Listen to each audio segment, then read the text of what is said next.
SIG Rattler good for? The SIG Rattler is incredibly compact. I think it's around 16 inches in overall length, which makes it very handy for fitting into bags and such. What do you need a small piece of equipment like this for? You could use it as a car gun.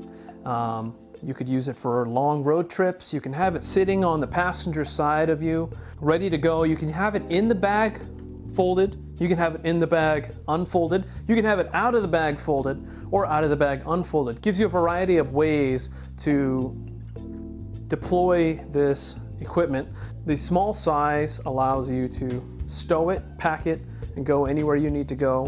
Would I use this for more serious things like, say, duty or LARP? I wouldn't. I think it's a little too small and the applications are limited in terms of what you would use it for. Once you start adding on different pieces of kit, say a plate carrier, a battle belt, night vision, or squad communications, you kind of lose the entire point of it. You got a short barrel and it's nice and wieldy, but you've got all this gear on you. I think that this really shines when you have a very small amount of equipment with you. Say, maybe if you have an extra magazine, your pistol concealed, and then you'd have this concealed. I think that that is when it shines the most. Say, let's say you're in an urban area, you could have this in a backpack in the event of some type of unrest or traveling back and forth from work. Let's say you take a bus to work or you ride a bicycle, or you're traveling during heightened times of insecurity, not within yourself, but insecurity within the society. That's when it's going to start shining the most.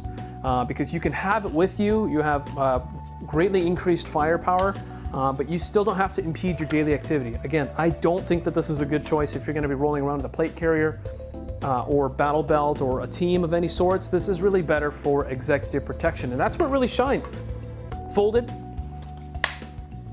It's the same size as the MPX and the MP5K, B&T, the Strybog. This is the same footprint, except it uses common magazines.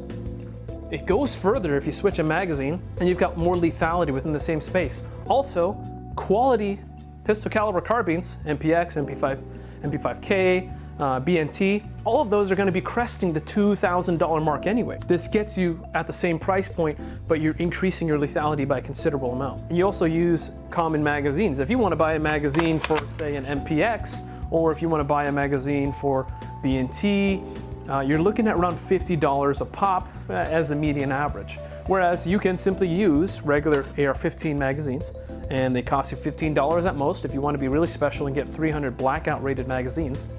The infrastructure is already built up. Your mag pouches will fit it, the rounds will fit it, your bolt carrier can fit it. So considerations, it's incredibly small, and 300 Blackout is better with a short barrel like this versus 5.56. I would definitely use this with a suppressor, as you do benefit greatly from the reduced barrel length.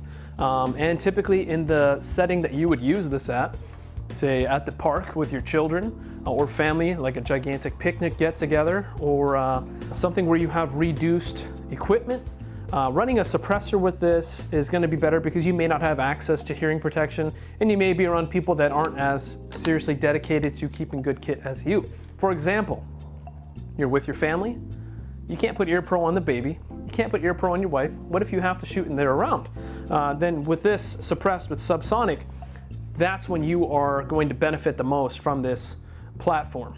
This is the best served choice if you are just one person with a minimal amount of kit going into low to medium threat circumstances and you need it to maintain a low profile.